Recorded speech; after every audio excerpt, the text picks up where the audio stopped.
Kayo'y nanonood sa DZSB, ang himpilan ng katotohanan at paglilingkod.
Is a Black Saturday, April 4, Sabado de Gloria, kumbaga.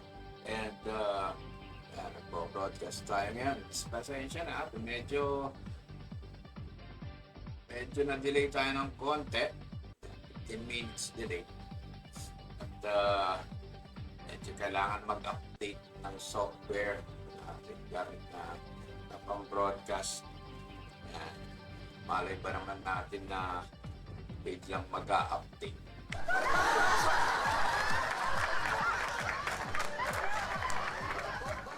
Anyway, tulad ng sinabi ko, welcome po sa programang Point of View. At syempre, kasama niyo pa rin ang inyong lingkod, RJ Alakdan Salgado. At samahan niyo ako sa isang oras na programa. Tayo ay sa araw na to, tayo ay magbubukas ng magbubukas tayo ng ating online page. Bubukas tayo ng ating online page para magbasa ng mga o ihatid ng mga napapanahong balita na nakalagay sa ating Facebook page na Serbisyo Balita. At syempre dun sa iba, parang tataka kayo. Actually, dapat dun sa page natin na Point of View tayo magbo-broadcast. Kaya nga, pag dun natin dun tayo magla-live. Pero dahil sa mababa pa ang followers. Mababa pa yung followers ng ating page na yon. So okay na kailangang sa ibang sa sarili muna nating account tayo babasa or broadcast ng ating live. Ayan. So, dun sa mga patulong naman, paki-like po yung ating Facebook page na Point of View. Yan, hanapin nyo lang, i-type nyo lang yung Point of View ni RJ Salgado. Yan, para makita nyo. At yung tulungan nyo na kung madagdagan yung ating mga likers doon o followers. Kaya minimum requirement daw 10,000.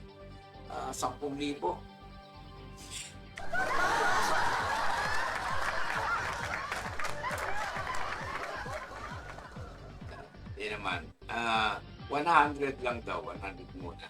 So, initially, kailangan natin ng 100 likes o followers sa ating Point of View Facebook page para doon na tayo magbo-broadcast ng live sa platform na yun.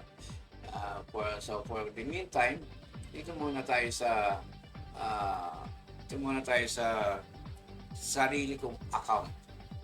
Yan, magbo-broadcast ng live. And siyempre, calling out hindi shout out.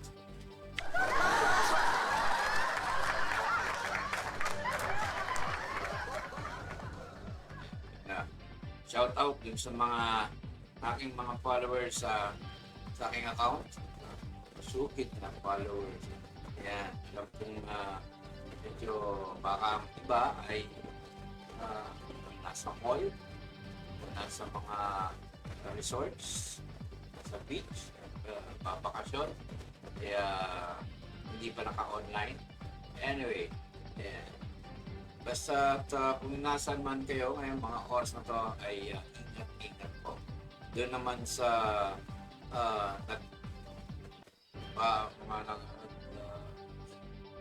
nagme-merienda. Merienda time, alas 4. Anong inyong merienda? Paki-comment naman. Comment niyo kung anong merienda niyo. Baka sakaling makikain ng inyong lingkod.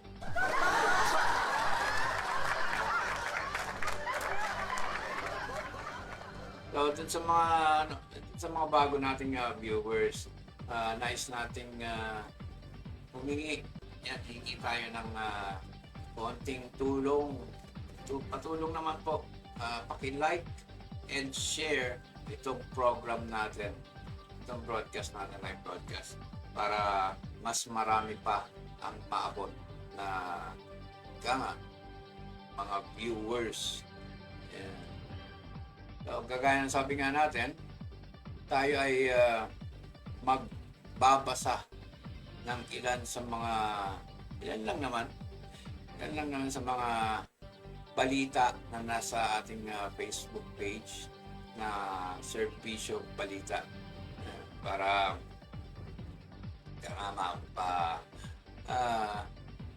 ma-update tayo dun sa mga pinakahuling kaganapan. So, sa ating welcome at syempre happy viewing sa atin.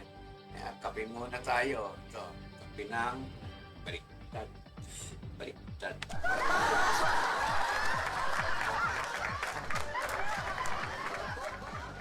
Ayan, kape. Kape muna tayo. Maraming salamat sa ating batchmate kay Arvin San Mateo ng Black Dragon Game Farm. Ayan, galing sa kanya. Black Dragon yan. So, masarap para magkape. Pag galing sa manukan,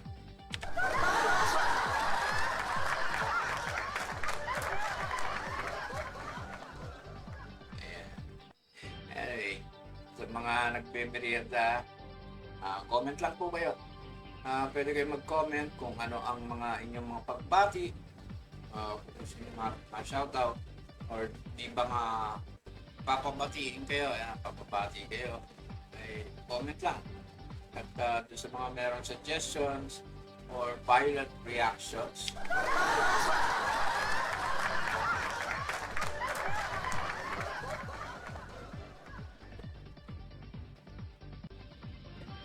uso yan eh. Uso yung violent reactions. Yan, medyo okay. Yan, basta patuloy lang po kayong manood, tumutok. Yan, mga yan. At ako na muna tayo sa ating mga balita. Papasa lang tayo. Yan, papasa lang tayo ng mga latest na nakapost na balita sa ating Facebook page na Serbisyo Balita. Hina natin. Dito. 6 na pong pamilyang na-demolish nakatanggap ng tulong mula sa lokal na pamahalaan. Bagamat nawala ng mga bahay ang nasa 6 na pong pamilya sa isang lote sa Barangay Bañadero dito sa Lungsod ng Calamba, hindi nag-atubiling tumulong si Mayor Ross Rizal at ang mismong chairman ng nasabing barangay, si Honorable Aris Tizon. Nagpabigay ang alkalde ng tig 10,000 sa bawat pamilyang naapektuhan ng demolisyon, habang nagpahatid ng 50 sakong semento si Kap Hison. Dagdag pa dito, napagkasunduan ng buong sangguniang barangay ng Bañadero na magbigay pa ng karagdagang tig 5,000 bawat pamilya para na din sa pangdagdag ng mga ito sa pagpapagawa ng panibagong bahay. Ang nasabing demolisyon ay sa kadahilan ng kakailanganin na ng may-ari ang lupa ng nasabing lugar. Kung kaya walang ibang magawa ang nasabing mga pamilya kundi ang sundin ng utos ng korte. Karamihan sa mga nakatirik sa nasabing lupa ay ilang dekada na din na naninirahan sa nasabing lupa. At iba din dito ay doon na nakapamilya hanggang sa mismo mga anak na din ang mga nagsipagtayo ng kanilang mga bahay sa nasabing lugar. Ayon pa din naman kay Kap Aris Hison, patuloy ang pakikipag-ugnayan niya sa mga naapektuhan ng mga pamilya upang makahanap ng iba pang maaaring makatulong sa mga ito. Sa ngayon, kanya-kanya silang paghanap ng matitirikang lote upang muling makapagsimula sa kanilang pamumuhay. Yan. So, yan ang malungkot na balita. Malungkot na balita, pero wala tayong magagawa. Ay sadyang ganun kapag informal settler pag lumabas sa mga kautusan na kailangan ng gamitin ng may-ari ng lupa, huwag na tayong hindi na tayo masyadong violente. Pwede naman makiusap kung sakaling may mga hihilingin kayo. Sa magandang araw sa ating kasama sa larangan, si Angeli, na nasa Quezon City ito ngayon. Happy Black Saturday. Pakishare ang ating programa. Maraming salamat. At nakatulad nga ng sinasabi natin, dun sa mga naninirikan, kasi medyo pangit pakinggan ba? Pangit pakinggan, medyo brutal. Sinabi mong squatter, pangit. Ngayon, yung pinong tawag doon, informal settlers. Ayan. Pero mas magandang term, mga naninirikan. Kaya so, yung mga naninirikan, kaya sabi nga natin, kapag ka tutusin to, sinasabi nga yung iba dito ay halos inabot na ng dekada sa paninirahan doon sa nasabing lote na hindi naman kanila. So, siguro naman kapag sinabi ng may-ari ay kailangan na niya gamitin ang lupa, tumalima na kayo, ibalik natin. Una, baka doon sa mga naninirikan dyan, hindi naman kayo nagbabayad ng pamilya. Yung may-ari pa rin ng lupa ang nagbabayad ng pamilya. So, ganun ang tulong sa inyo na throughout the years ay hindi kayo nagbabayad ng pamilyar. Yeah, mahal din ang magbayad ng pamilyar, ha? Magbayad. Ako kung updated na. Yan.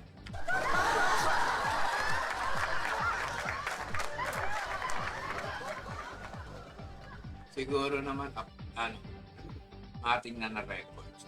So anyway, ayan.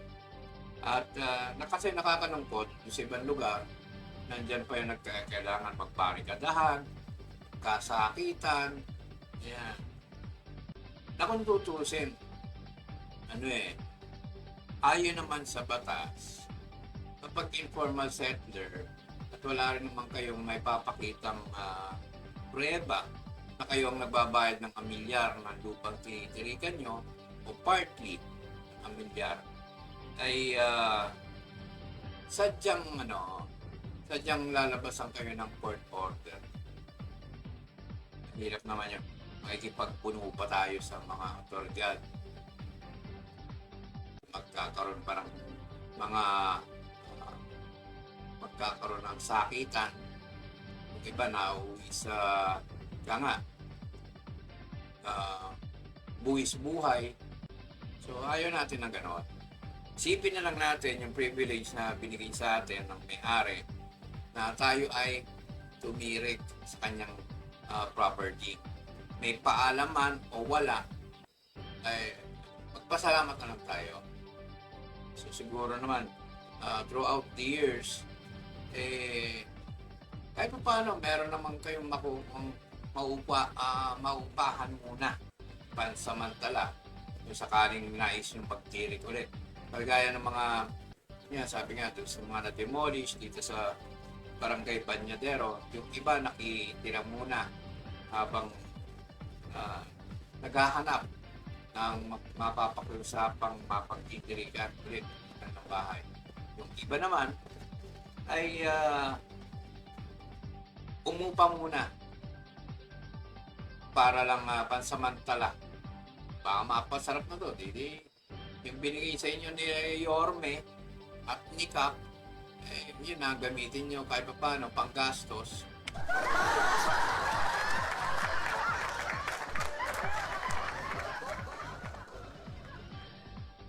Hindi ko naman sinabing gano'n ng estilo ng tusuhan. Hindi naman. Ang nasa sa inyo naman yun. So, nagbigay na rin naman ng simento, sikap, hison. Ibig sabihin, pag hati-hatian nyo na yan, o bilang paunang pangpundasyon sa mga pagtitirikan. Kaya minsan nakakalungkot yung ganung bagay. Nakakalungkot yung ganung bagay na demolish ka, hanap ka ulit ng lupa na matitirikan until hindi mo alam kung kanong katagal kayo makakatirik doon. Then pagdating ng panahon, gano'n na naman. De-demolish na naman kayo. A vicious cycle. Meron naman programa ang lokal na pamahalaan ng mga pabahay. Bakit hindi yun na lang ang kunin nyo? Yan, total. Nabigyan kayo ng 10,000 ni Yorme.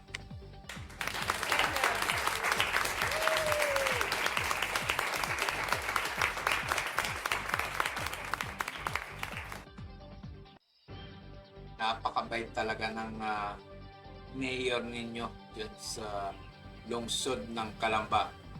Ayan. talagang ever ready na tumulong sa mga, lalo sa mga naghihirap na mga kababayan. Maraming salamat sa iyo, Mayor Ross Rizal.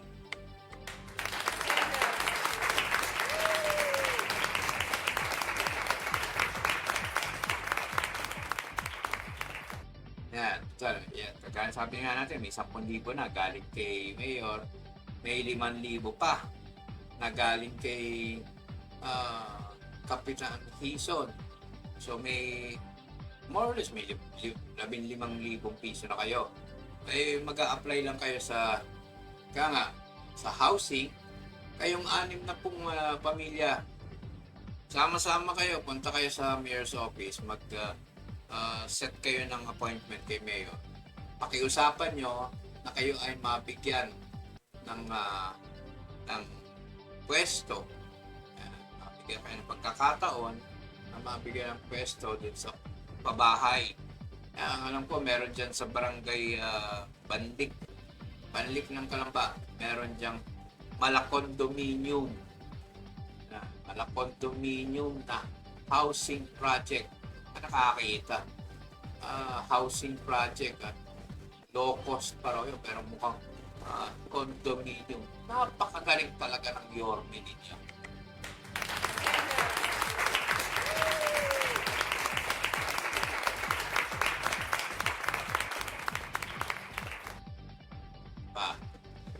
Kailang bati na ako kay Yorme.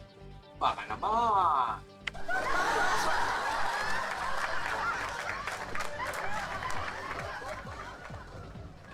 Yan. So, ganun nga. Parang hindi na kayo naupa. Kung tutusin dun sa housing project, mas mababa ang magiging monthly na gagastusin ninyo para dun sa inyong paninirahan. Parang rent to own. Parang nasa 300, starting from 300 yata. Hindi ko alam, hindi ako updated lalo na tumaas ang presyo ng pandaigdigan ng is.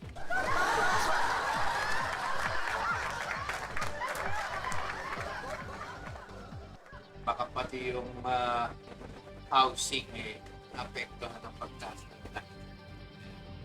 Pagkalang ko, simula 300 hanggang 500. Eh kasi yun na yung kahit sabihin mo lang umabot na 1,000 isang buwan. Napakagaan na po.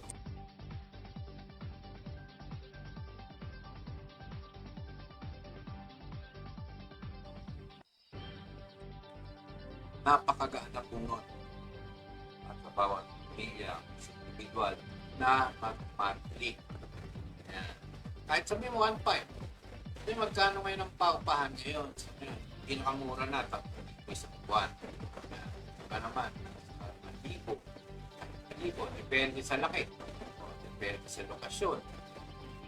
Etong housing project dito sa may barangay Banlik. Housing project yan ng local government. Sa ilalim ng pamumuno ni Mayor Ross Rizal.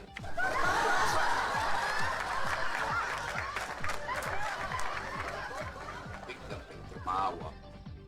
Ala ako cheer. Anyway, ganun talaga eh. Yan. So, sabi nga, i-avail nyo. Isang magandang hapon sa aking pinsan. Sa aking pinsan na batang-bata. Yan. Si Kuya Rolly Lantican Salgado. Alala ko tuloy si Norbin Lantican. Lantigan din si Norbin Tamisin yan sa Bayan ng Spanyos, dating po sila yan. So magandang araw sa iyo, pinsan. At minsan tayo magkakwentuhan. Gusto na si Ate Junor. Siyempre, mga pamangkin ko yan. Pinag-uusapan natin kung saan sa lupa. Pero anyway, sa mga na-demolish, sabi ko nga, 6 na pong pamilya kayo. Hindi naman kailangan lahat kayo, bawat miyembro ng pamilya, pupunta na kayo dun sa office ni Mayor. eh magsisiksikan kayo sa opisina doon.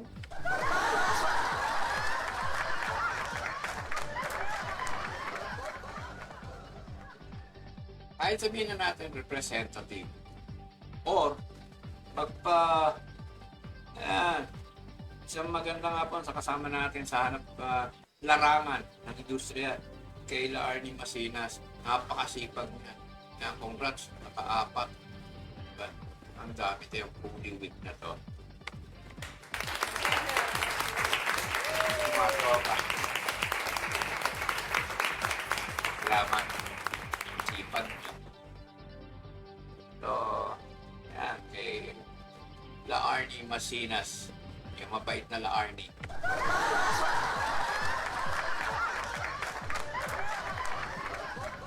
Ba't naging mabait na Arnie?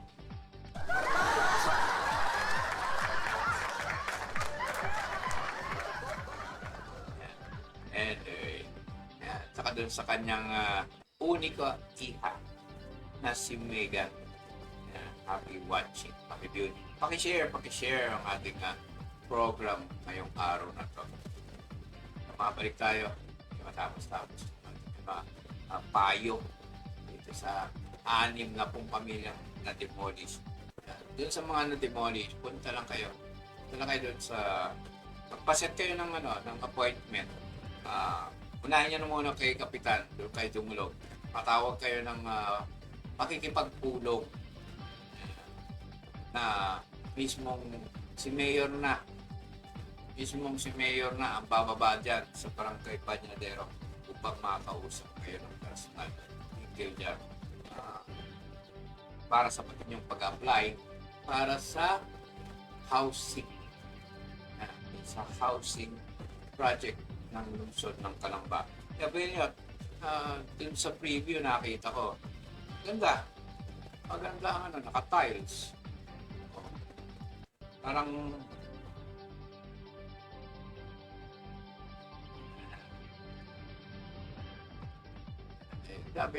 sabi ng ating katumaan si Angie, ay binati na kita kanina pa. O gusto mo batiin ulit kita. Yan, ang mabait na si Angie Lee. Yan.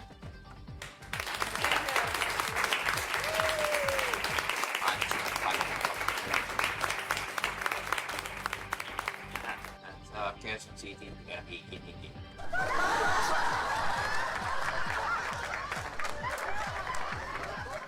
So yun, bagamat sabi nga natin, nagbigay na ng tulong pinansyal si Mayor at ang Sangguniang Barangay, nagamitin nyo para sa mga habang nag-a-apply kayo para dun sa pabahay. Sayang. O kaya, dun sa, alam ko, marami pang unit. Ang alam ko, hindi ko alam lang dito sa Housing Department ng pabahay. Nasabi, puno na raw. Shout out. Ako, pastor po yung department ka dyan. Siguro naman mas madaling kausap pag pastor. Sinasabi kasi sa isang nakausap ko, puno na raw. Samantalang napakalimit kong pumunta doon sa lugar na yon. Dami pang bakante. Di lang siguro 100 na units. Ewan ko ba kung bakit nahihirapan na mag-avail yung isang lumapit sa atin. Taon na raw. Panahon pa raw nung nakarang administrasyon. Nagpabalik-balik na lang siya sa pag-asikaso. Sana naman, this time around, eto, sa mga na-demolish, huwag naman sana ninyong iparanas. Panawagan doon sa doon sa hepe, department head ng pabahay. Sana pakiusap. Huwag nyo nang iparanas yung hirap. Kung kaya lang naman iproseso ng mabilis at may endorsement na rin naman ni Yorme, huwag nang pabutin ng 1 linggo palipatin itong mga pamilya to. Ganong kabilis, hindi yung para kayong pagong.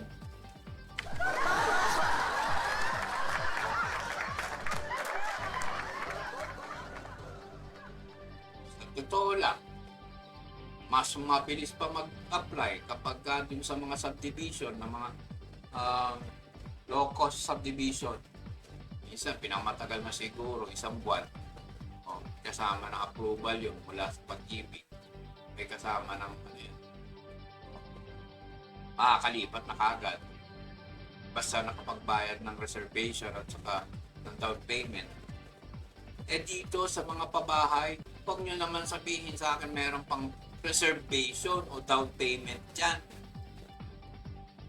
Kaya tumatagal. Pakiusap lang. Kay Pastor, engineer pa rin yan, kaya sa housing. Sana, pag ganito mga emergency na-demolish, di naman lang kagustuhan na agad-agad sila ma-evict. So, anong gagawin natin? Okay lang yun, doon sa mga naka-informal settlers. Nakakatulog pa sila ng maayos habang naghihintay ng approval mula sa inyong tanggapan na sila pwede nang lumipat. Pwede yun. Gawin nyo asal nyo, patagalin nyo. Pero doon naman sa mga emergency cases na kapal niya na na-demolish, sunugan, kung mag-avail sila at mabilis naman na matutugunan ni Yorme, pakibilis-bilisan naman. Huwag naman pagong, medyo may pagkapusa para maliksi-liksi.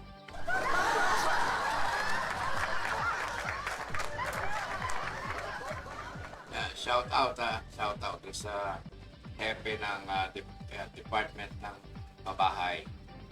Pakiusap lang, sana pag na-approvean sila o nabigyan sila ng recommendation ni Yorme, pakibilisan lang at nakakaawa naman yung mga tao sila yung naibig. So dapo naman tayo sa isa pang balita. Mula pa rin yan dun sa ating online page, online site, hindi naman page to, online site ng Serbisyo Balita. Yan, ang mababasa sa paunan sa ating Facebook page. Yan, Facebook page ng Serbisyo Balita. Usapang kapulisan muna tayo ngayon. Bagong Provincial Director ng Laguna PBO, pinangunahan ni RD, ni Regional Director, Police Brigadier General Marantan. Kulang naman itong nilagay na. Gagawa ng news na to. Ang kulang yung mga title pa. Regional Director ng PROPOR, Calabarzon. Yan si Police Brigadier General Marantan. Hindi pa nilagay yung first name. Anyway, okay lang yan. Bagong Provincial Director ng Laguna Police Provincial Office o LPPO, si Police Colonel Sandro J. De La Cruz Tapaya, formal ng nanungkulan sa kanyang bagong posisyon. Pinangunahan ni Police Brigadier General Hansel Marantan, Regional Director ng Police Regional Office PROPOR Calabarzon, ang turnover ceremony sa mismong opisina. Opisina ng pulang-pula. Siguro din kinanap ito sa Laguna Provincial Police Office. Sa kanilang parang hall. Present yung turnover. Ayon kay Police Brigadier General Marantan, Ang pagbabagong ito ay pagpapatuloy ng misyon para sa mas ligtas na komunidad sa Laguna. Ayon sa kanya, ang kapayapaan ay hindi basta ibinibigay, kundi sama-samang pinaghihirapan. Ang ugnayan ng komunidad at ng inyong kapulisan ang siyang susi upang mapanatili natin ang kaayusan at seguridad. Close quote. Kinote lang natin kinote ng sa balita etong si General Marantan. Si Police Colonel Tapalya ay kapalit. Pumalit kay Police Colonel Jonar Yupio na naglingkod bilang outgoing director ng probinsya. Nagpasalamat naman si Police Brigadier General Marantan kay Police Colonel Yupio sa kanyang tapat na paglilingkod at malaking naiambag sa pagpapanatili ng kapayapaan at kaayusan sa Laguna. Sa kanyang mensahe, ipinahayag ni Police Colonel Tapalya na ang kanyang pangako na itataguyod ang profesionalismo, integridad at matibay na ugnayan sa komunidad upang may sulong ang mas epektibong at responsableng serbisyo ng kapulisan. So, mula yan dun sa ating Facebook. Hindi pala mula dun sa Facebook. Yan ay originally mula dun sa news site natin na Serbisyo Balita Online. So, punta lang kayo dun sa ating page na Serbisyo Balita. Click nyo yung mga balita doon at dadirect na kayo either sa YouTube or dun sa news site natin.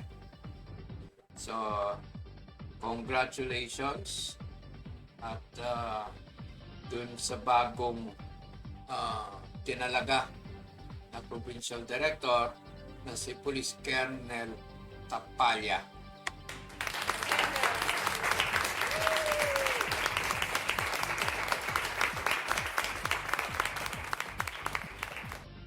And siyempre, hoping din naman ang inyong lingkod na may pagpatuloy ang maigting na yung maigting na makikipaglaban sa mga kriminalidad at lalo na sa droga.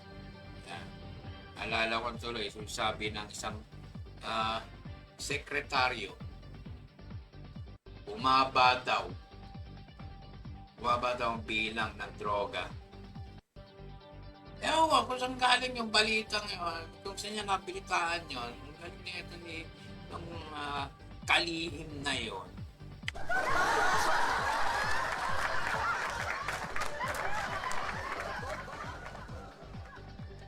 Bumaba ang mabilang ng mga adik sa lansangan.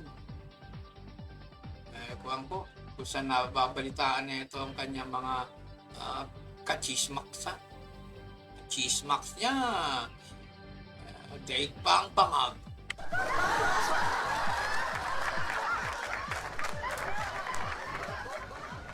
Bakit hindi natin sasabihin hindi natin sasabihin parang bangag?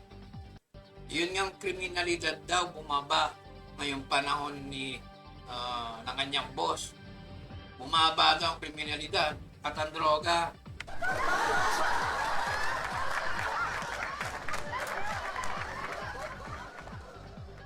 Ay, isa sa mga dati nating kasama.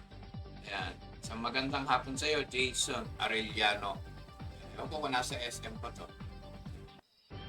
Sales lady.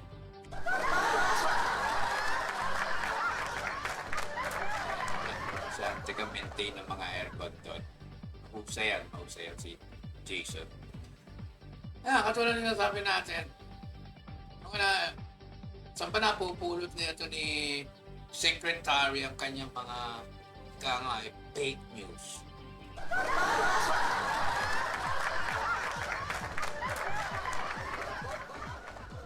Sa totoo lang, huwag nating pagtakpan ang pagkukulang ng administrasyon. Huwag nating bulagin ang mamamayan sa napakadaming kasinungalingan.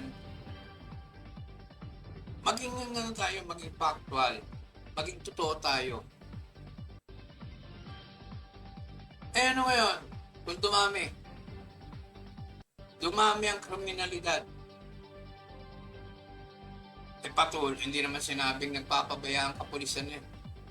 Patuloy ang maigting na kampanya nila laban sa kriminalidad at yung illegal na droga. Hindi naman sinasabing kaya dumami ay dahil nagpapabaya ang PNP. Hindi naman ganun eh. Mr. Secretary.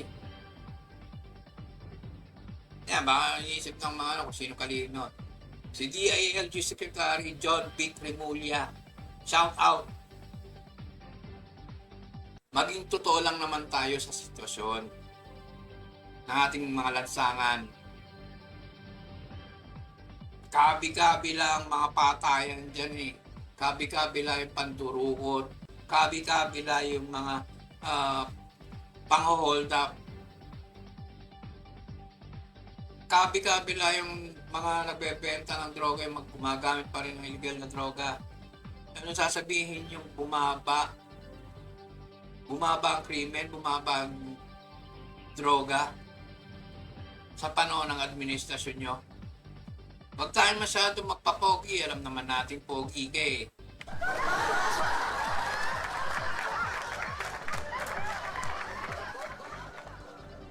Maging totoo lang tayo sa serbisyo. Huwag natin linlangin, huwag natin bulagin ang mamamayan. Uso na ang social media, baka nalilimutan nyo. Na sa bawat krimen, hindi man naiuulat sa mainstream media, na ipopost sa social media. Kabi-kabi lang. Yung iba nga nagte-trending. So huwag nyo sasabihin, sabihin nyo ito, tumaas ang bilang, lalo ngayong panahon ng crisis. Wating-wating na ang mga kaisipan ng mga naghihirap, nakakaisip na ng pagnanakaw. Kagustuhan ba natin yung kapabayaan ba ng pulisyon? Hindi kapabayaan ng pulisyon. Dala ng sitwasyon. Nabuburyong ang mga tao. Kaya nakakagawa ng mga ganong kriminalidad. Dumami ngayon dahil yan sa crisis na yan. Alain nyo, tumaas ang gasolina. Yung ating mga tsuper ng 3 gulong, ng jeep, halos hindi na makapamasada dahil napakataas ng crudo, gasolina. Yung iba pa, napapabalitang nakakaisip ng gumawa ng masama. Hindi naman natin sinasabing may gumawa na, nakakaisip pa lang. Doon sa mga magpahanggang ngayon na walang trabaho, na nahihirapang kumuha ng trabaho, hindi malaman kung paano bubuhayin ng pamilya, tapos biglang nagtaasan ng mga bilihin. Natural, maaaring makaisip ng hindi maganda para lang makatawid sa pang-araw-araw na kailangan ng kanyang mga pamilya. Sadyang tataas, hindi bumaba. Huwag kang sinungaling, Mr. Secretary Remulla. Eto, derechahan. Huwag kang sinungaling. Ang gagawin mong alibay, nag-rely ka sa datos ng PNP. Datos ng PNP, nag-rely ka. Kung totoo man na nag-rely ka sa datos ng PNP, abay baka pwede ko pa sabihin, inutil ang kapulisan. Hindi kayo nagtatrabaho. Kaya konti lang ang inyong nahuhuli. Konti lang ang nai-report. Aba, Mr. Secretary, pangit kung sasabihin nyo bumabase kayo sa report ng PNP. Maaaring tunay ang pinakita ng PNP na report, tumaas. Mataas pa din ang bilang ng gumagamit ng illegal na droga. Base na rin yan dahil sa dami ng kanilang nahuhuli. O ibig sabihin, nagtatrabaho sila kaya marami pa rin nahuhuli. Tapos sasabihin nyo, bumaba ang bilang para lang magpapogi. Sabi ko nga sa inyo, pogi na kayo. Huwag niyo kayo masyado magpapogi pa.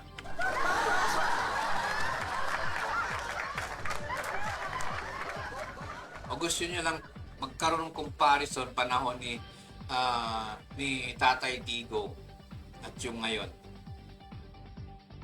Pinagtatakpan niyo yung katotohanan na inutil. Diretsa na inutil ang Pangulo.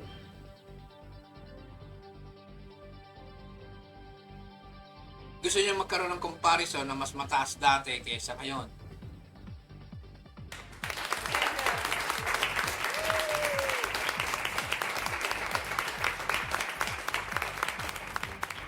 Salamat naman kung tunay. Pero bilang isang ordinary na mamamayan na halos minsan nasa lansangan, maraming mga nakakasalamuha, iba't ibang tao, tayo maglokohan, Mr. DILG Secretary John Vic Remulla. Huwag tayong maglokohan. Huwag niyong ninlangin, huwag niyong lokohin, huwag niyong bulagin ang mamamayan dahil sa mga statement. Okay. Let's accept the truth. Sabihin natin ang totoo.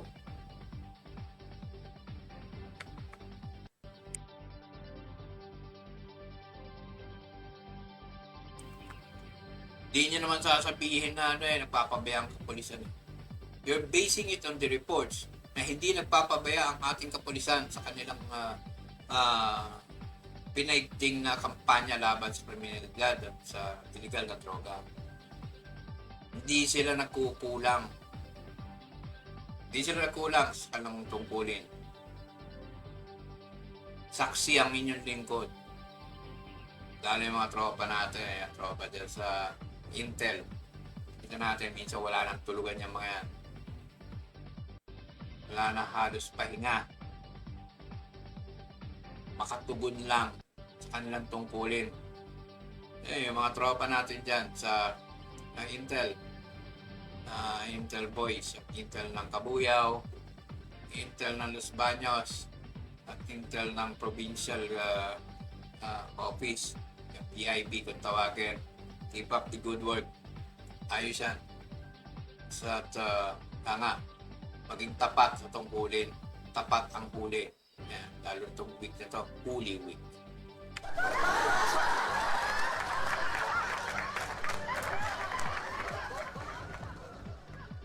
So dun sa bagong provincial director, wina-welcome po namin kayo dito sa aming lalawigan ng Laguna. At sana nga ay may pagpatuloy ninyo ang maigting na kampanya laban sa kriminalidad.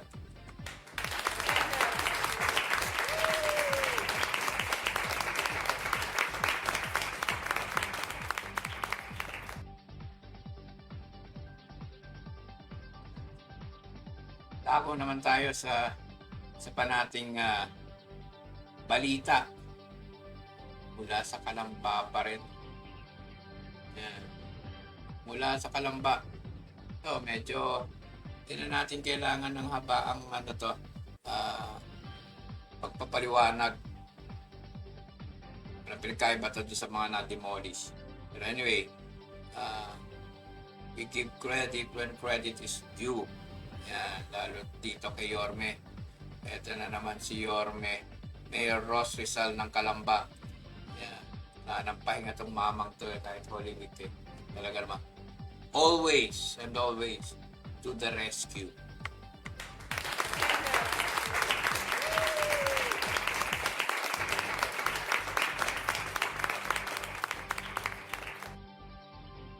Si Mayor Rizal naghatid ng tulong sa mga nasunugan.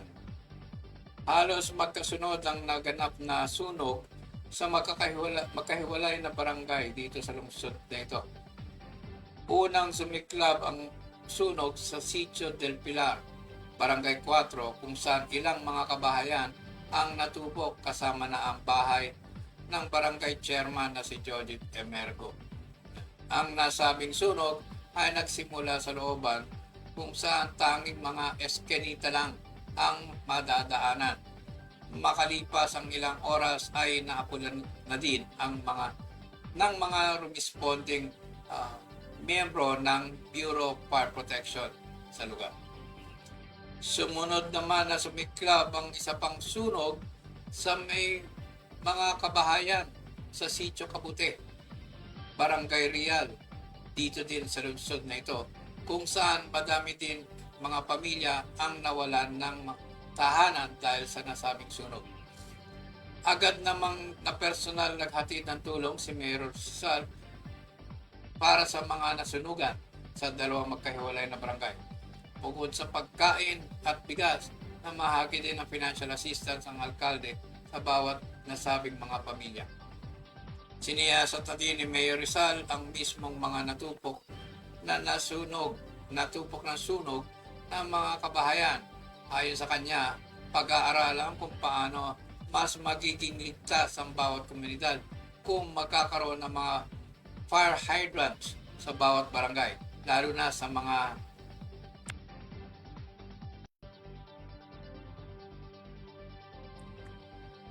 lugar na halos eskenita lang ang tanging dinaraanan. Pag-aaralan natin ang pagpaplano, paano mabibigyan ang bawat barangay ng sariling mga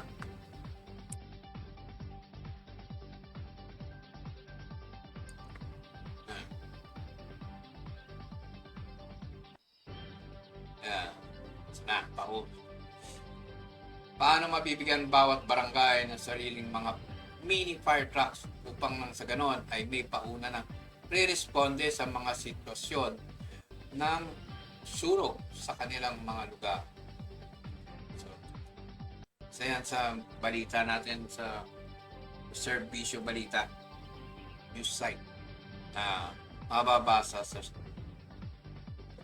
unang nakapost yan sa Serbisyo Balita sa Serbisyo Balita page sa Facebook. So, maraming salamat kay Superman Yorme Ross Rizal.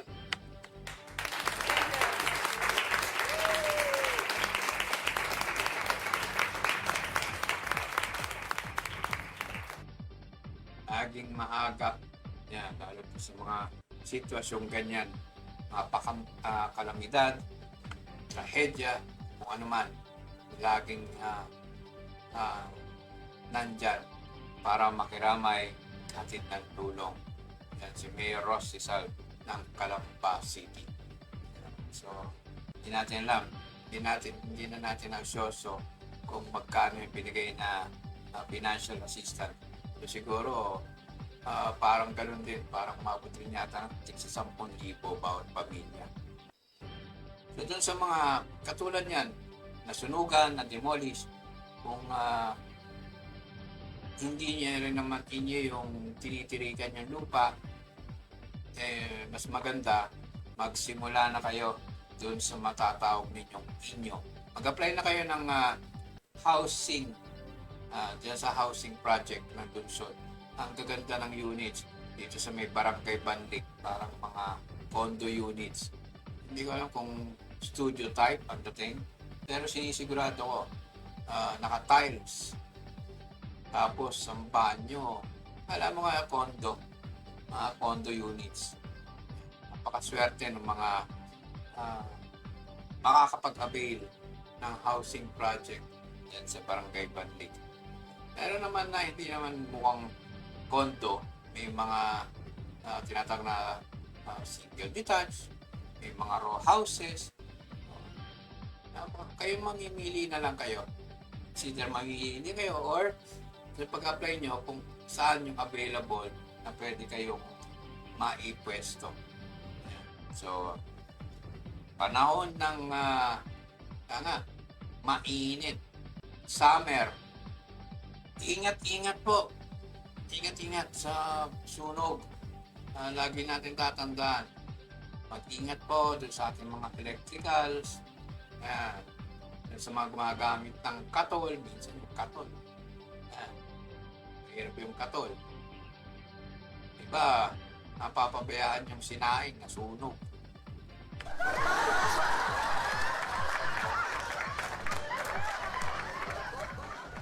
Ibig lang natin sabihin, nagsisimula minsan yung sunog doon sa kusina. At yung mga, sabi nga natin, mga informal settlers, halos yari sa kahoy yung mga bahay nila, much more pa doon sa kusina na patsi-patsi lang yung nakahoy ng mga kusina dyan. Pinaghalong kahoy, sako, minsan tarpaulin. Minsan may naglalagay ng yero, na flat na yero doon sa may mismong lutuan. Pero yung itaas nun, yung mga paligid nun, light materials pa rin. So, prone sa sunog. Muli, mag-ingat po. Ingat lang po dun sa mga sa ating mga kababayan. Ingat po at sadyang mahirap. Mas mahirap yung ganyan. Okay lang yung yung demolition at least may pa-abiso pa yan. Yung mga ganong sunog, may abiso ba yan? Wala namang abiso yan. Sabi, bukas, magkakasunog dyan.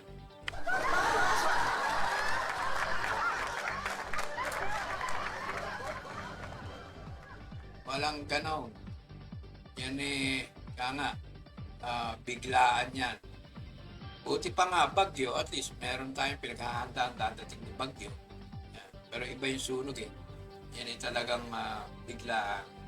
Kaya sa muli ay mag-ingat po. Ingat po tayong lahat yan sa sunog.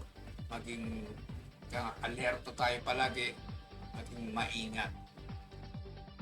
Nakuha naman tayo dito sa pinakahuli nating balitang babasahin para sa araw na to. PCL Laguna Chapter President Arvin Manguiat nagkaloob ng mga two-way radio.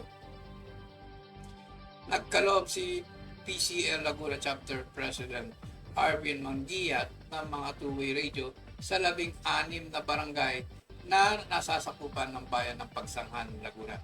Layunin ng nasabing hakbang ay upang mapatupad ang maayos at episyenteng komunikasyon at koordinasyon ng mga kawani ng bawat barangay, lalo na sa panahon ng sakuna, aksidente at iba pang mahalagang aktibidad. Nagpasalamat naman si Mayor Juanario Garcia ng Bayan ng Pagsanghan sa inisyatibong ipinakita ni Bukal Arvin Manguiat bilang tulong para sa kanyang mga kababayang namamahala sa bawat barangay. Ayon pa din sa alkalde, napapanahon ang pamamahagi ng nasabing mga kagamitan, lalo ngayong panahon ng Semana Santa. Yan. Kakailanganin ng ang mabilis na koordinasyon ng bawat kawaning nakatalaga upang magbantay, lalo na sa mga lugar kung saan inaasahan ng pagdaksa ng mga napakaraming mga bakasyonista. Idinagdag pa nito na bukod sa ayos na seguridad na naipapatupad sa mga nasabing lugar o tourist destinations, mas mapapangalagaan ang pangkalahatang kaayusan ng daloy ng trapiko sa kanilang bayan. Ayon naman kay Bukal Manguiat, sumusuporta siya sa mga programang may kinalaman sa maayos at episyenteng paghatid ng serbisyo sa mamamayan ng bawat kawani ng mga barangay. Ayon pa sa Bukal, dati na din siyang naging punong barangay sa kanilang lugar sa Barangay Palo Alto sa lungsod ng Calamba bago pa siya naging konsyal ng lungsod sa kasalukuyan.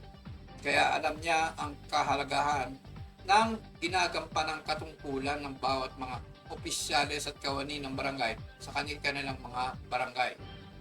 Samantalang nagpahayag din ng kanyang pasalamat ang ABC President ng Bayan ng Pagsangan na si Kap Eugene Pabilonia sa kagandahang loob ni Bukal Manguiat sa pagtulong sa kanilang mga kaopisyales ng bawat barangay. Ang nasabing turnover ceremony ay isinagawa sa harap ng lahat ng mga barangay chairman at hepe ng tanod ng Bayan ng Pagsangan.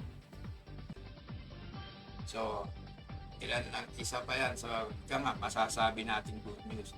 Kay PCL Laguna Chapter President Bukal na konsehal pa, kulang na lang maging Vice Governor Arvin Manguiat. Dami kasi posisyon, PCL President ka na, tapos Bukal, konsehal, ano ba itatawag sa'yo? Vice Gov.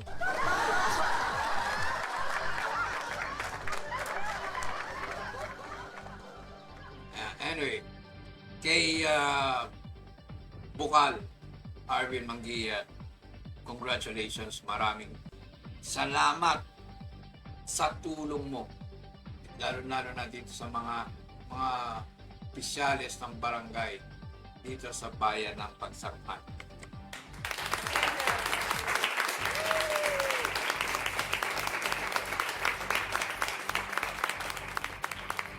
Mga viewers, mahalaga po yung komunikasyon. Hindi naman natin pwede sabihin may cellphone naman pwede na yan. Minsan problema, kung hindi lobat ang cellphone, walang load. Para magkakaroon ng komunikasyon. Ayan. Hindi katulad ng two-way radio, hindi na kailangan ng load niyan. Basta yan ay bago lumabas ng himpilan ay naka full charge, hindi naman malakas umuubos ng baterya yan kasi naka-standby lang yan. So hindi ganun kalakas kumonsumo ng baterya yung mga ganyang handheld radios. Ang isang handheld radio minsan tumatagal ng tumatagal ng 2 araw, 3 araw na naka-standby mode. Pero pag malimit-limitin, 1 to 2 days, maabot. Pero pinakamabilis na, 1 araw. Sinasabi nga natin, may backup naman yan. May backup batteries yan, sinacharge. O may backup radios, ginagamit. Yan. Para habang nasa labas, yung naka-duty mga tanod, kung sino man ang naka-assign na mag-hawak ng radyo, may magagamit ang susunod na kapalitan. Napakahalaga ng komunikasyon. Lalo sa pagpapatupad ng serbisyo sa barangay. Ang daming mga kaganapan sa bawat barangay. Ang daming hindi napapaulat ng mga kaganapan sa barangay. Una-una na dyan, yung trapiko. Sitwasyon sa trapiko. Kapag walang komunikasyon, ang mga tanod, napakahirap mag-maintain ng trapiko niyan. Minsan buhol na pala sa dulo, hindi pa alam. Kaya nga, sabi nga natin, dapat yan. Maganda yung programa ngayon. Yung project ni PCL Laguna Chapter President Bukal na, konsehal pa. Kulang na lang maging Vice Governor.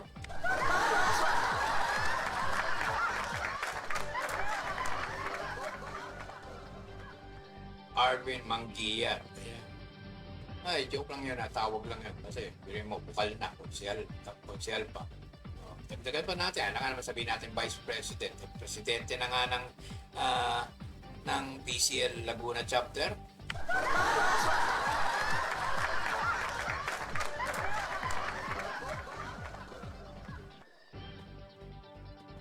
muli, congratulations at maraming salamat sa tulong mo dyan sa mga ating mga kalalawigan dyan sa bayan ng Pagsanghan. Mabuhay ka hanggat sa paraan na gusto mo para mas marami ka pang matulungan na tao dito sa lalawigan ng Laguna.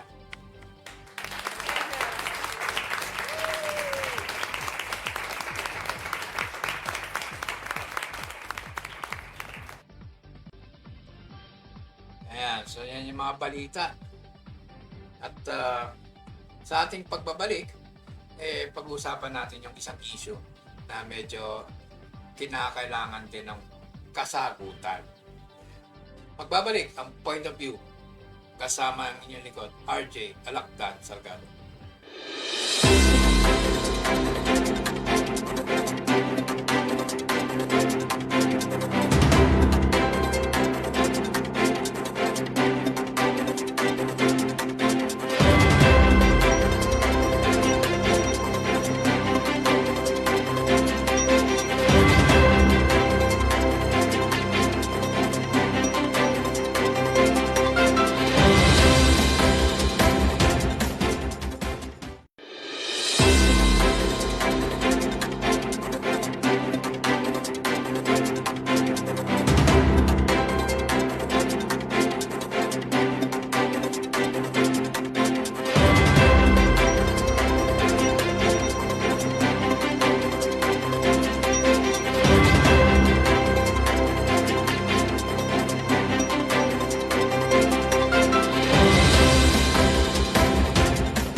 Okay, welcome back sa programang Point of View at kasama niyo pa rin ang inyong lingkod, RJ Alakdan Salgado.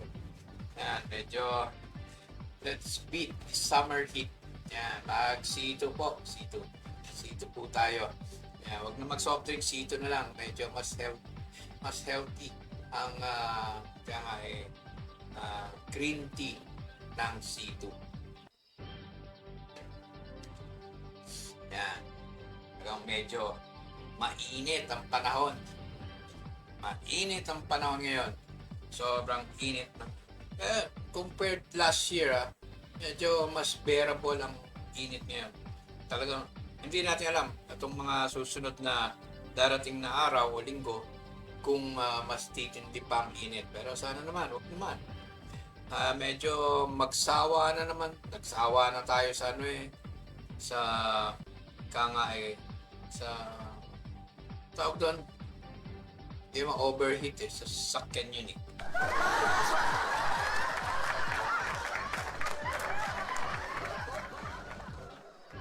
Basta yun, sa sobrang init, maabot ng 40, 45 degrees. Yung napaka-init nun. Ngayon, medyo manageable, nasa 36 pa lang yata, or 35 ang init ng ating panahon. At hindi sa gabi naman, hindi ganun maalinsangan, medyo may lamig pa. Sana throughout the summer period or summer season ay ganun ang ating maranasan para hindi naman mahirapan ang ating mga kababayan, lalo na yung mga senior citizen at may karamdaman para iwas heat stroke. Mahirap yun lalo na dun sa mga hindi natin maiwasang mapag-usapan na naman yung mga informal settlers. Mas malimit kasi dito, mga bahay na ito walang kesame. So, at mababa ang kanilang bubong. So, just imagine ang init. Yung sobrang init, para na kayong, para kayo nasa oven yan. Pagka ganyang sobrang init, hindi ka makakatigil sa loob. Kahit may electric fan ka pa. So, pag naman maggagamit ng aircon, social, no? Formal settler ka, may aircon ka pa.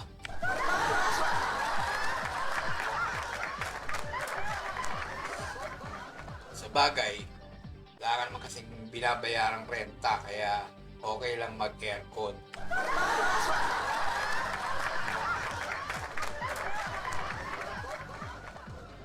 Ay mas mataas ang kuryente kapag ganon. Kasi syempre, hinahabol palagi ng aircon yung temperatura sa loob. Naglalaban ng init at lamig. Kung tindi ng init galing sa sikat ng araw at mababa ang bubong, wala rin namang kesame, edi sayang lang din ang aircon.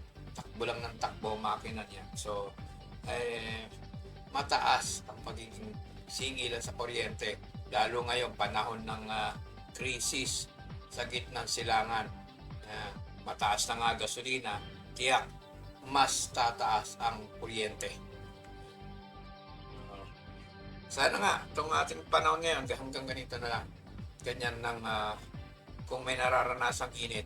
Kaya sabi nga natin, kung kayo ay naiinitan, gusto niyo magpalamig, wag na mag-soft drinks. C2 na lang. C2, baka naman.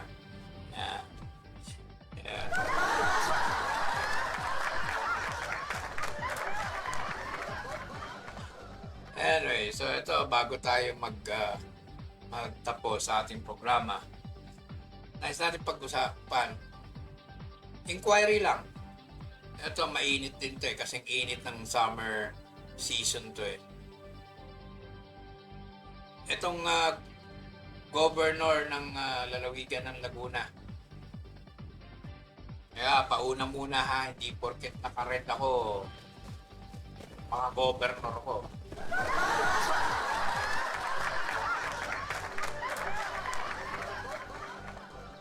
It just so happen at nakapula ko. Siya ang topic ngayon.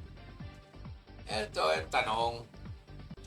Ang pinakahuling balita na nangyari ay di umano nag-resign ang provincial administrator na si Jerry Pelayo, dating mayor ng Kamanaba area. Naging mayor yun dun And then, wala naman tayong dyan Mag-resign man siya di go, bahala siya.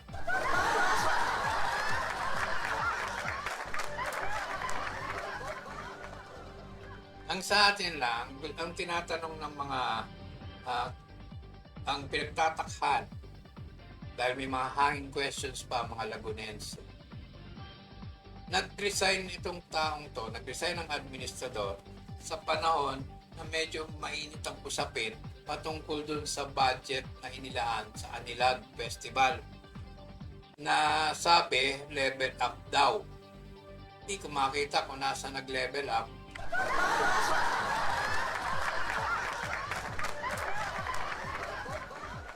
Inalis nga yung traditional na flag parade tapos level up pa yon.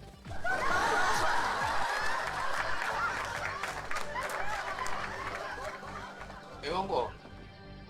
Kasi mainit na usapin, nilaanan daw to ng 89 million o 98 million whichever, doon sa dalawa. may pondo. Tapos, hindi natin alam, kaya minamadali yung supplemental value. Supplemental value.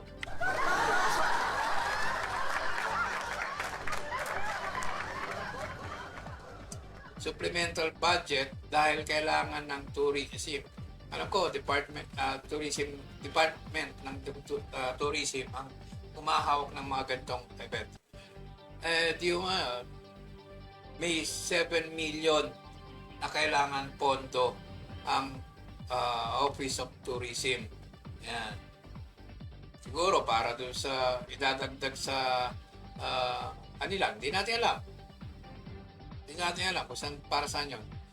Basta nagdagdag ng 7 billion bukod doon sa 89 billion na nakalaan na pondo.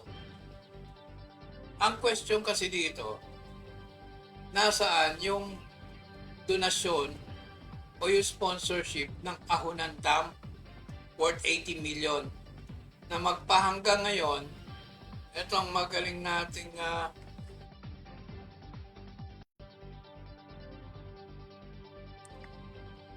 magaling na governor hanggang ngayon. Total, mahilig naman sa social media. Mahilig naman na magdadakdak sa social media. Ba't may mapailuwanag? Yun ang tinatanong ng mga Lagunense. Ipakita. Yung transparency, kailangan ipakita saan napunta yung 80 million na sponsorship ng Ahonan Dam. So, bukod yun, dun sa nakalaan na pondo, so more or less, nasa 170 million plus ang ginastos sa level up daw.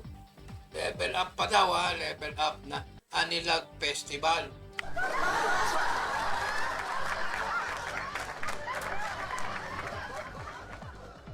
Na kung titingnan, ewan ko, mas okay pa nga dati, meron pang hot air balloon exhibition ba yun? May kung ano-ano pang mga mapapanood. Nandun yung floats ng bawat bayan, bawat lungsod, may float parade. Ngayon nawala yung float parade, tapos sasabihin level up pa daw.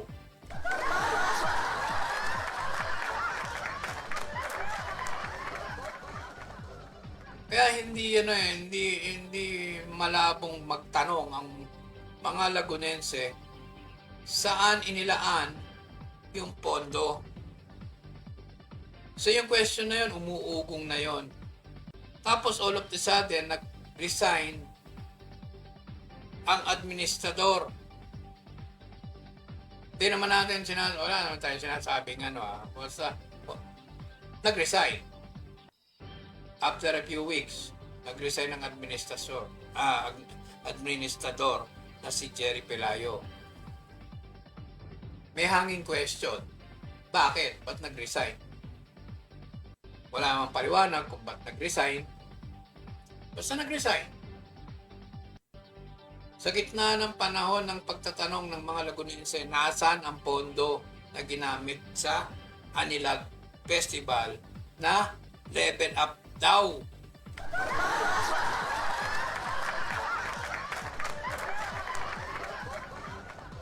Hindi naman natin sinasabi may kinalaman yung pag-resign ni administrator.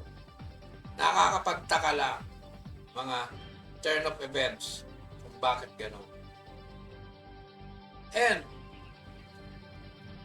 isa sa mga tinatanong o questionable, tinatanong ng mga Lagunense, bakit ba naman tong governor na to napapaligiran ng mga questionable na advisors, funders o kung sino man.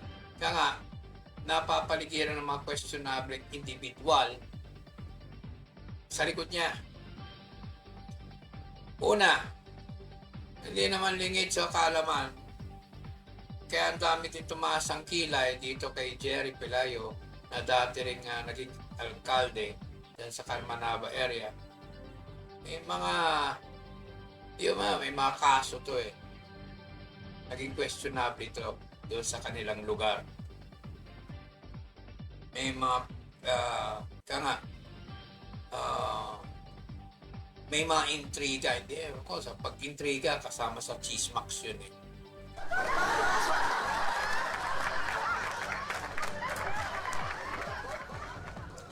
Hindi, on record yon, may mga kinaharap na mga reklamo itong si Jerry Pelayo na dating mayor dyan sa may Kamanaba area.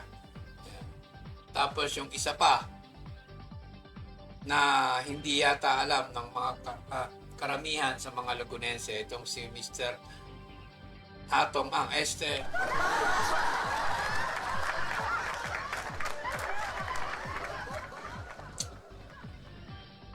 Hindi si Hatong Ang. Yan. I stand corrected, Your Honor.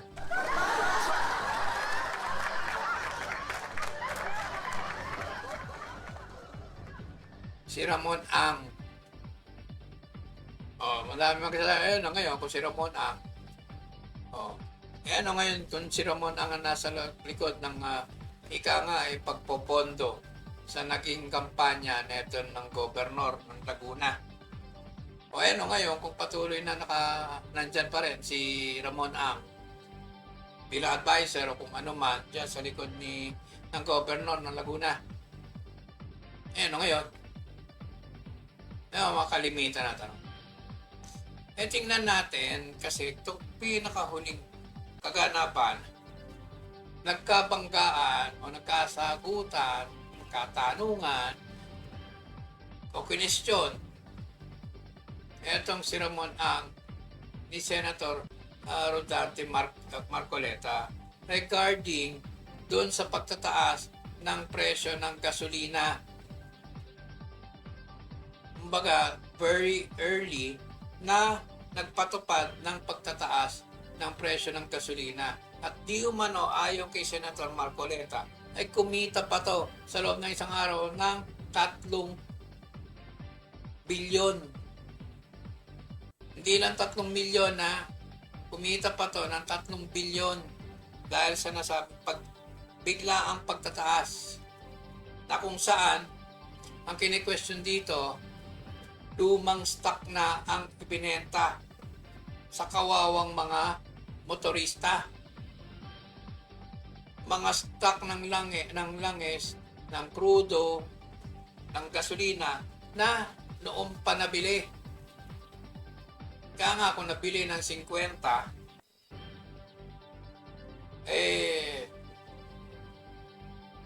binenta naman ng 100.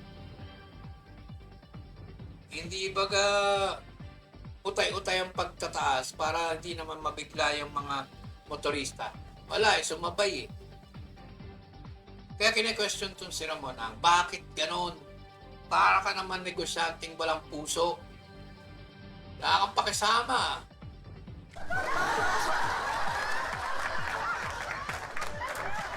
Parang ganon ang datingan. Sabihin na natin, sino nga ba si Ramon Ang dito para kay Governor? Maraming balak na ipatay yung mga project dito sa Laguna. Hindi ko alam kung siya rin na nasa likod ng mga gamot na dinidistribute. Hindi naman natin sinabing siya supplier. Kaya tayong sinabing siya supplier. Pero baka one way or the other, siya ang tumulong na magkaroon ng connection para makabili ng mga gamot, doon kumuha. Bina natin, siguro mas nakamura pero hindi natin alam kung magkano sinisingil sa provincial government.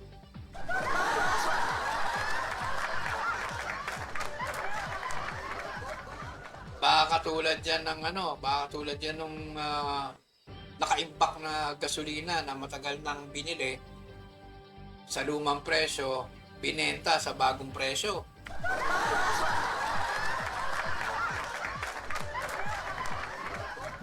Kaya ang daming ang programa mainly nakapokus sa mga gamot.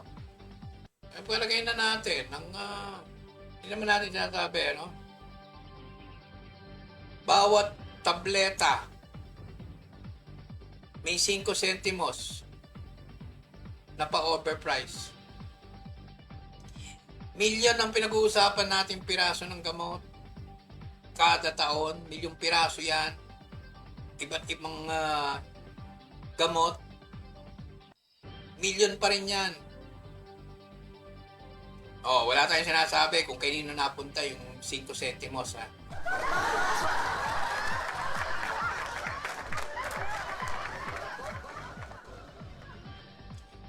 What more pa kung i-declare dun sa pagkakabili, plus 50 cents. Sabi mo, tumaas ng 45 cents.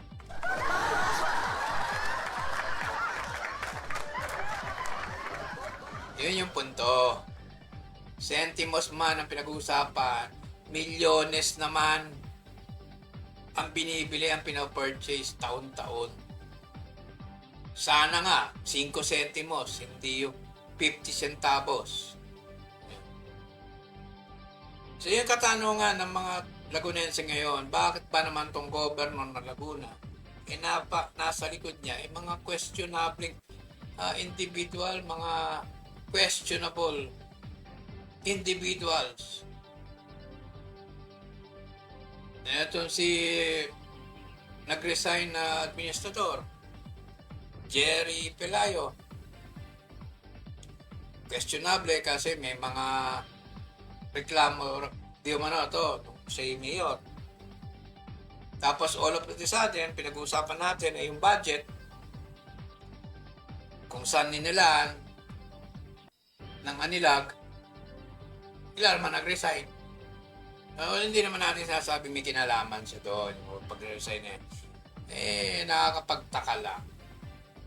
Tapos nung si Ramon Ang, kung gano'n ang kanyang way ng pagnenegosyo, ng lalamang, what more pa kung isa siya sa nasa likod ng kung ano man ang mga dealings ng provincial government, lalo na ito ni Gob.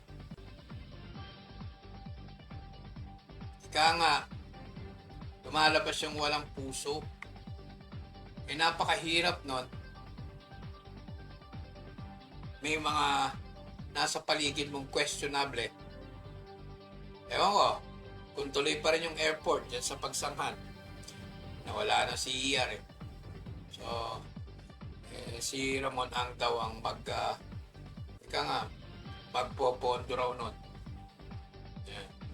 Sa project na yan at kung ano-ano pang mga projects dito. Balita natin doon sa mga ibang mga proyekto na nais buksan o paumpisa dito sa lalawigan ng Laguna, hinaharang ng provincial government dahil hindi natin alam, hindi natin sinasabi may kinalaman si Ramon Ang. Hindi natin sinasabi yun. Hindi natin alam yun. Baka naman wala talaga. Nakakapagtaka lang. Ganun ang nangyayari. Pero sa pagpapasara ng mga sabungan, sabi nga, ang pinapatigil yung mga makina, mga betting station, betting machines. Yan sa mga dahil yun raw ay mula sa dating administrasyon. Ano ngayon? At ang gusto, yung galing sa bagong administrasyon ng mga makina ang ipapalit. Sabi, eto di umano, chismax lang. Wala mang kinalaman si Governor dito, pero isang napakalapit na kamag-anak nasa isa sa mga funder, kasosyo sa mga makina ng sabungan.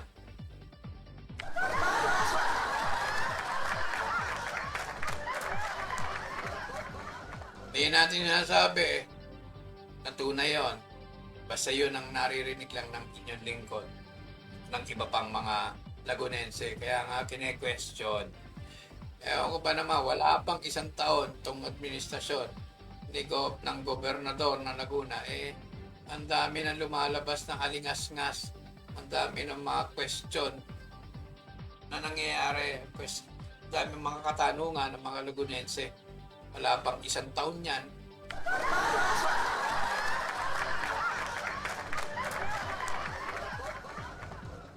So sana naman magkaroon ng kasagutan lahat ng mga katanungan ng mga Lagunense. Magkaroon ng linaw. Total, napakahilig nyo naman sa social media. At is upod ng dami ng inyong media partners, mapa local o national.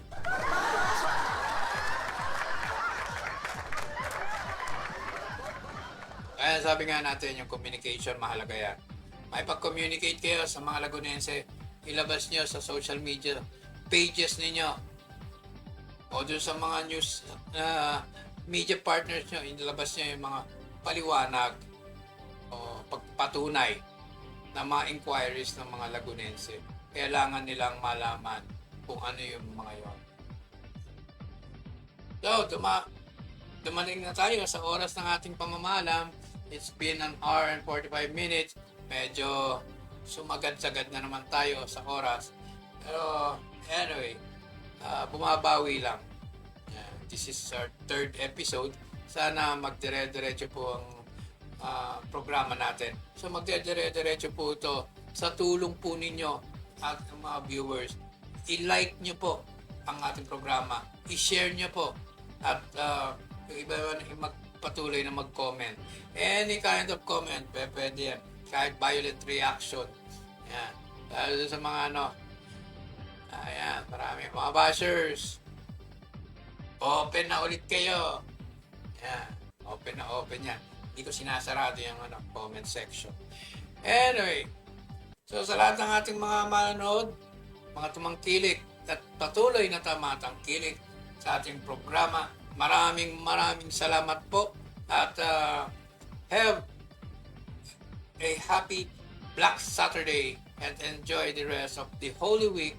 Meron pang Easter Sunday bukas at malamang marami sa atin ay nasa bakasyon pa. Ingat po. Magkita-kita po ulit tayo sa susunod na episode ng Point of View. Ito po ang inyong lingkod, RJ Alakdan Salgado. Mabuhay po kayo.